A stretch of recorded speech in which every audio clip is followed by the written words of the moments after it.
Hi, Carol Winter here. Today I'm going to talk to you about affiliate marketing tips. If you are an affiliate marketer or are thinking about becoming an affiliate marketer, then these tips should help you. And just for the sake of argument, let's say you don't know what an affiliate marketer is. It's simply somebody that sells something for someone else through their program. And usually that is the easiest way to break into internet marketing because many people don't have their own products to sell. So that's it in a nutshell. If you need more information on that or some suggestions, you can contact me through my website. Anyway, let's get to the tips we're going to talk about. We're going to talk about web and blog pages. We're going to talk about call to action, and we're going to talk about getting targeted traffic. So first of all, let's talk about your website or blog page. You will need that. Blog pages are actually very popular right now. They seem to be constantly moving and rolling with information daily or several times a week.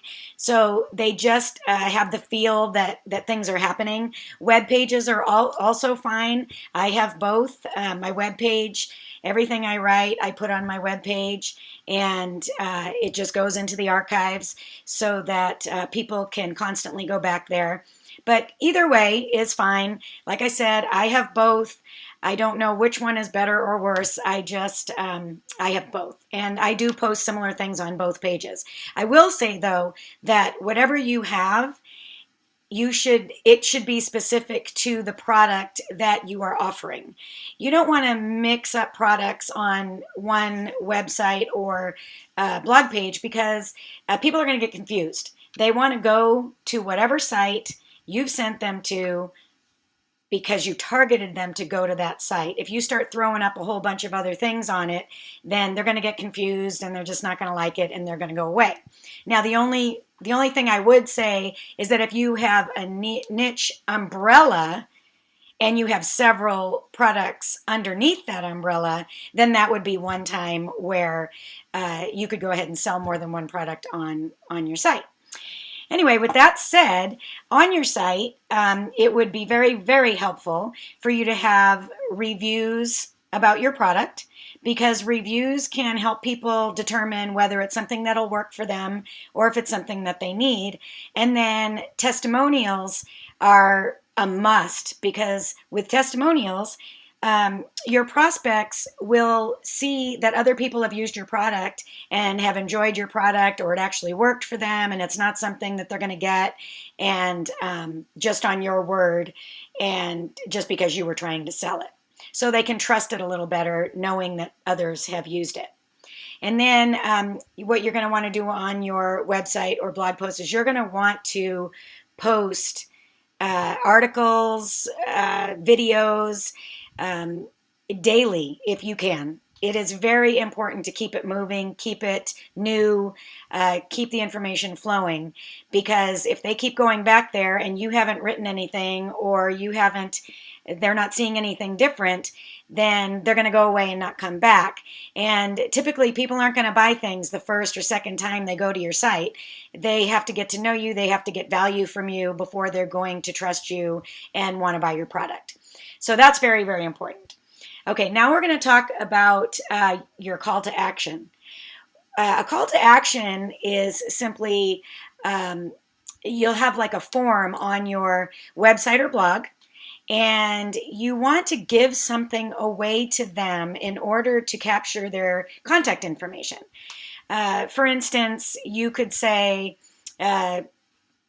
get your newsletter here, and then they fill out their name and their email. Sometimes people want a phone number.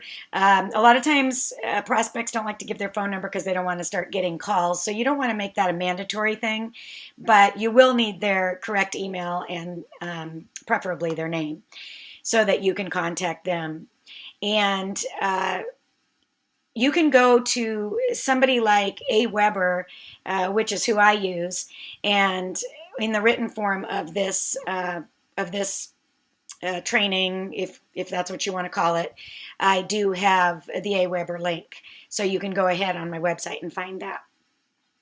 Anyway, the call to action is very important because it doesn't make any sense to have people go to your site or your, or your information site or your blog post, and then you don't even know they got there. You don't know if they're interested in what you have to offer.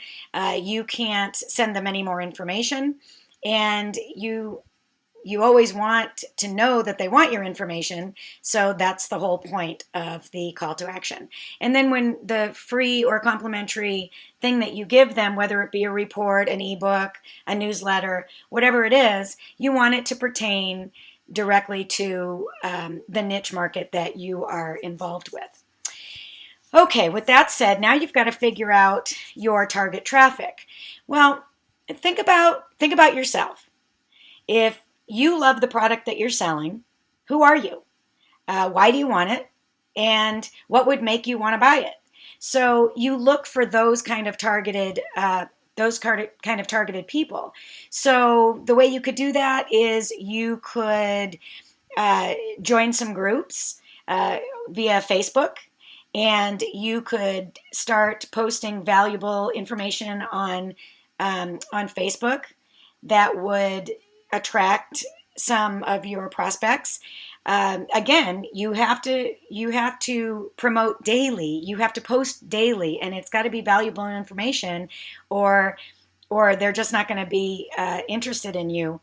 Also, you don't want to post your links everywhere.